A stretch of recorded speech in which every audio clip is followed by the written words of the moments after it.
નમસ્કાર ખેડૂત મિત્રો, આજના સમાચારમાં તમારું સ્વાગત છે। વાત કરીએ આજની માહિતી વિશે। પ્રધાનમંત્રી કિસાન સન્માન નિધિ PMKISAN યોજના દેશના નાના અને સીમાંત ખેડૂતોને આર્થિક સહાય પૂરી પાડવા માટે કેન્દ્ર સરકાર દ્વારા 2019માં શરૂ કરવામાં આવી હતી।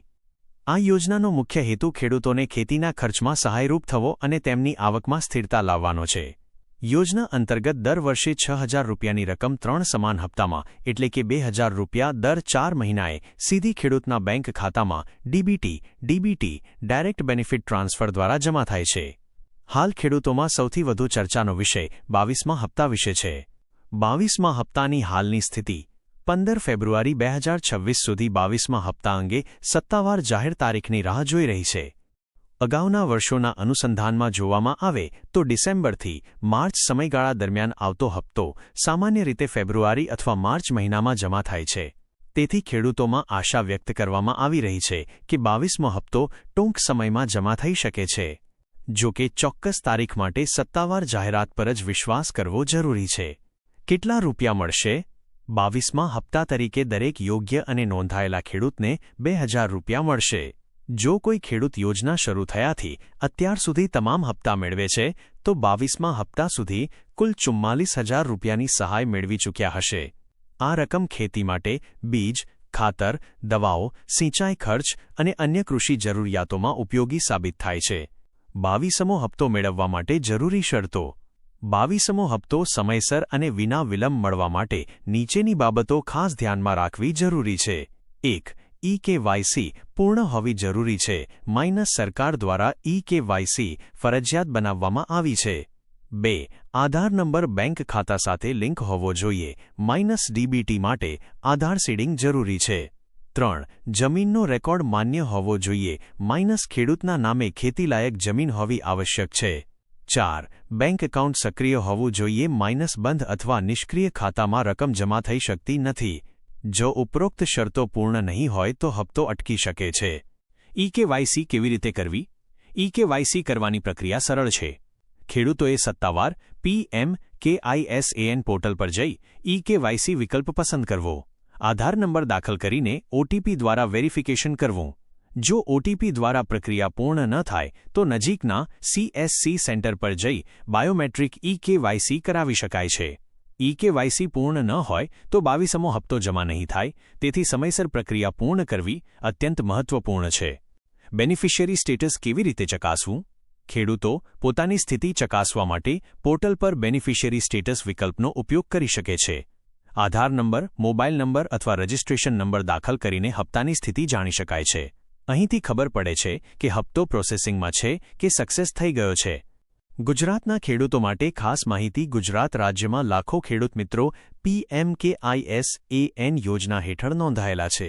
રાજ્ય સરકાર અને કૃષિ વિભાગ દ્વારા તાલુકા અને ગ્રામ્ય કક્ષાએ કેમ્પો યોજીને ખેડૂતોને માહિતી અપડેટ કરવા માટે સહાય આપવામાં આવી રહી છે। ગામ સ્તરે તાલુકા કૃષિ કચેરી, ગ્રામ કેન્દ્ર અને CSC સેન્ટરો દ્વારા ખેડૂત મિત્રો પોતાની માહિતી સુધારી શકે છે। ખાસ કરીને આધાર અને બેંક ખાતામાં નામમાં મેળ હોવો જરૂરી છે। હપ્તો અટકવાના સામાન્ય કારણો।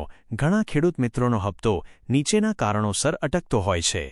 આધાર અને બેંક ખાતામાં નામ ભિન્ન હોવું, ખોટો IFSC કોડ, ડુપ્લિકેટ અરજી, જમીન રેકોર્ડમાં ગડબડ, EKYC અધૂરી। આ સમસ્યાઓ દૂર કર્યા બાદ આગામી હપ્તા સાથે બાકી રકમ પણ મળી શકે છે, યોગ્યતા મુજબ। કોણ આ યોજનાનો લાભ લઈ શકે?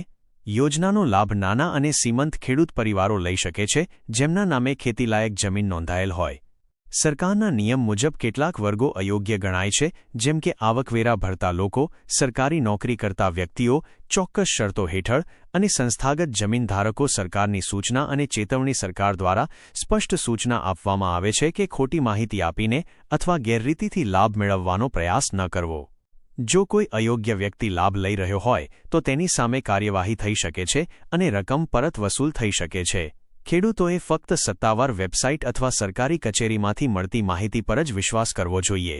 સોશિયલ મીડિયા પર ફેલાતી અફવાઓથી દૂર રહેવું જરૂરી છે। 22મા હપ્તાનો ખેડૂતો માટે મહત્વ। રબી પાકના સમયગાળા દરમિયાન આવતો આ હપ્તો ખેડૂતો માટે ખૂબ જ ઉપયોગી સાબિત થાય છે।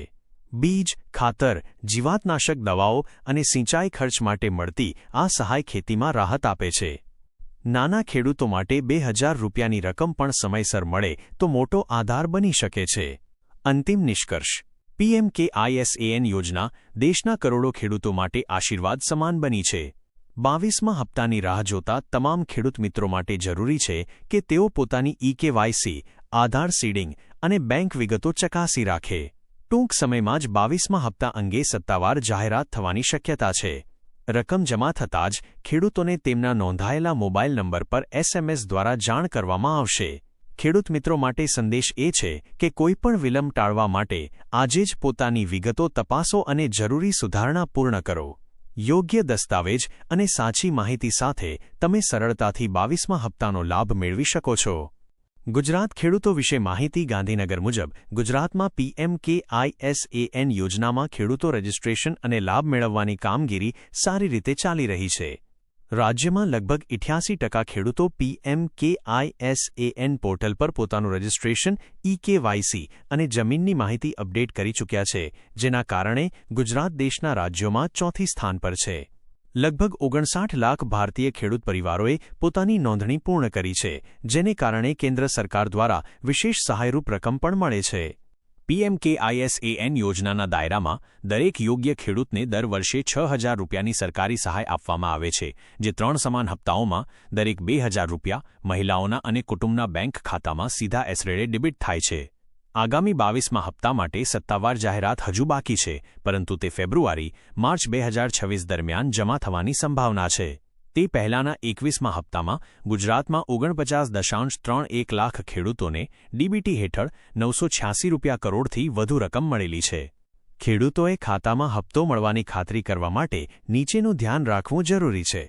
તેમની ઇકેવાયસી પૂર્ણ હોવી, આધાર નંબર અને બેંક ખાતા વચ્ચે લિંક હોવી, જમીન રેકોર્ડ અને પીએમકેઆઈએસએએન બેનિફિશિયરી લિસ્ટમાં નામ હોવું.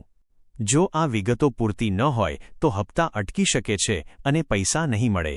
હાલમાં દેશભરમાં લાખો ખેડૂતો હજુ આધાર બેંક સીડિંગ પૂર્ણ નથી કરતા રોકાઈ ગયા છે.